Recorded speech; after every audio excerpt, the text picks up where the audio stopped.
एक बड़ी खबर आ रही है, 3 जनरल्स हैं। मैं चीन भारत तनाव से थोड़ा अलग हट रहा हूं, और बड़ी खबर क्या है, चीन के साथ तो तनाव बढ़ ही रहा है। इस बीच केंद्रीय कैबिनेट ने डिफेंस सेक्टर में एफडीआई, फॉरेन डायरेक्ट इन्वेस्टमेंट की सीमा बढ़ाने के प्रस्ताव को मंजूरी दे दी है। सूत्रों के हवाले से जो खबर आ रही है, अब डिफेंस में, रक्षा क्षेत्र में एफडीआई की सीमा 49% से बढ़ाकर 74% कर दी जाएगी। और जो ये सत्र आ रहा है ना, 14 तारीख से जो शुरू हो रहा है, उसमें इससे जुड़ा बिल आएगा। जनरल गुरमीत, आसान सरल भाषा में दर्शकों को समझाइए, इसका मतलब क्या है कि जो विदेशी निवेश है 49% आप रक्षा क्षेत्र में, रक्षा सेक्टर में कर सकते थे, अब वो 74% करने का सरकार ने मन बना लिया। संदीप जी, ये सुनकर खुशी हुई कि जो एफडीआई की लिमिट है उसको बढ़ा दी है। सबसे पहली बात तो ये है कि भारत ने एक बात पक्की डिसाइड की है, ये मेक इन इंडिया ही होगा। मतलब कि जो भी हम वेंचर करेंगे किसी के साथ पे, जो एफडीआई अपना पैसा लगाएंगे, वो भारत में मेक इन इंडिया होगा। और इससे पक्का make in India defence sector को बढ़ोतरी मिलेगी। और अगली बात ये है कि जो देखिए, अगर भारत ने जो कुछ एक शब्द, स्ट्रेटेजिक शब्द बोले हैं, self reliance, local, vocal for local, और अभी तो ये बहुत जरूरी है कि भारत जिस स्थिति में है और भारत के सामने जो चैलेंजेस हैं, चाहे वो चाइना हो, चाहे वो पाकिस्तान हो, या किसी भी रूप में जो नेशनल सिक्योरिटी के चैलेंज है, हमको आत्मनिर्भर बनना अनिवार्य है।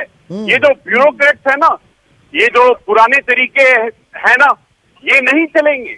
ये ब्यूरोक्रेट्स को और हमारे जो मेक इन इंडिया है, देखिए पहले जो 5 साल से इस सरकार के प्रधानमंत्री जी ने बहुत सुंदर स्ट्रेटेजिक स्टेप्स लिए make in India defence sector का, लेकिन ये ब्यूरोक्रेट्स ने, ये पीएसयूज ने, कुछ एक पीएसयूज हैं जिन्होंने इसको पूरा एक बढ़ने नहीं दिया।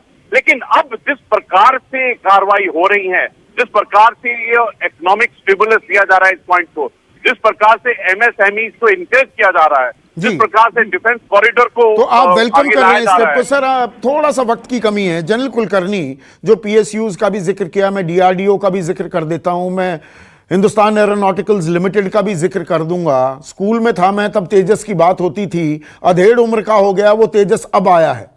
तो कहीं ना कहीं एक दिक्कत हमारे डिफेंस सेक्टर में रही है। ऐसे में एफडीआई आना, और करेक्टली पॉइंट आउट कर रहे हैं जनरल गुरमीत कि विदेशी निवेश भी आए, लेकिन मेक इन इंडिया हो, इंडियन कंपनी और विदेशी कंपनियों के बीच साझेदारी हो, तब हमें मोस्ट नीडेड, देखिए हम जो भी कहते रहे कि हम बहुत बड़ी फौज है, मैं सैनिकों के बहादुरी पर सवाल नहीं उठा रहा हूं, पर उपकरण बहुत ही कमजोर, बहुत ही हल्के तरह के मिलते आए हैं, ये हकीकत है, आप मुझसे बेहतर जानते हैं। संदीप, ऐसी बात है कि जब हम 49% से 74% की जब हम बात करते हैं, ये मकसद है कि जो भी डिफेंस इंडस्ट्री है ये कैपिटल इंटेंसिव है, यहाँ पे बहुत पैसा लगाना पड़ता है, तो मालकाना हक उसको जाता है जिसके पास 51% है। तो अगर 51% मालकाना हक अगर जो भी हिंदुस्तानी आदमी है उसके पास जाएगा, तो जो इतने पैसे लगा रहा है उसको शक होता है कि मैं लगाऊं तो किस तरह के माहौल में मेरा पैसे का वसूल होगा या नहीं होगा। हाँ। जब हम 74% कहते हैं तो मालकाना हक उसको जाता है जिसका पैसा लगा हुआ है। अब उसके साथ जॉइंट वेंचर में हम लोग सब खड़े हैं, उसी मकसद को रखते हुए। क्रिटिकल टेक्नोलॉजीज जो हैं बहुत महंगी होती हैं, वो आदमी क्यों पैसा लगाएगा अगर उसको नहीं मालूम है कि हिंदुस्तान के अंदर। बहुत ही वैलिड पॉइंट आप उठा रहे हैं। जनरल सिवाच, आपका कमेंट सरकार के इस फैसले पर। संदीप, बिल्कुल बहुत अच्छा फैसला है जो हमने 49% किया हुआ था। हम 5-6 साल से देख रहे थे कि कुछ फॉरेन जो कंपनियां आए और इन्वेस्ट करें भारत में, और मेक इन इंडिया हो, आत्मनिर्भर भारत हो। मगर देखा हमने कि लोग, जो कंपनियां हैं, उनको ये शक रहता है कि कहीं कोई प्रॉब्लम आई तो उनका 49% 51 से कम है, तो उनका आपस में जो उनका अपना एक हिस्सा है वो कमजोर है। कोई इतना पैसा नहीं खर्च करेगा भारत में आके, और उसकी अगर फ्यूचर अनसर्टन है। अब ये 74% जब कर दिया गवर्नमेंट ने, तो बहुत क्लियर कर दिया है, आप टेक्नोलॉजी लाएं, आप पैसा खर्च करें, हम आपके साथ खड़े हैं और भारत में बनाएं, और भारत की भी बढ़ोतरी हो। और सरकार ने मंजूरी दे दी है, मतलब हमारे सूत्रों के हवाले से खबर आई है, और संसद में ये बिल पेश कर दिया जाएगा, ऐसी खबरें हमारे पास आ रही हैं। तीनों जनरल्स इसका स्वागत कर रहे हैं।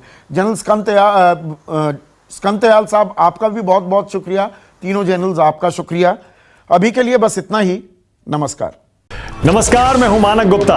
अगर आपको हमारा ये वीडियो पसंद आया हो तो इसे लाइक और शेयर जरूर करें, और हां, हमें सब्सक्राइब और फॉलो करना ना भूलें ताकि आप देश और दुनिया की कोई खबर मिस ना करें। तो जुड़े रहिए हमारे साथ और देखते रहिए न्यूज़ 24।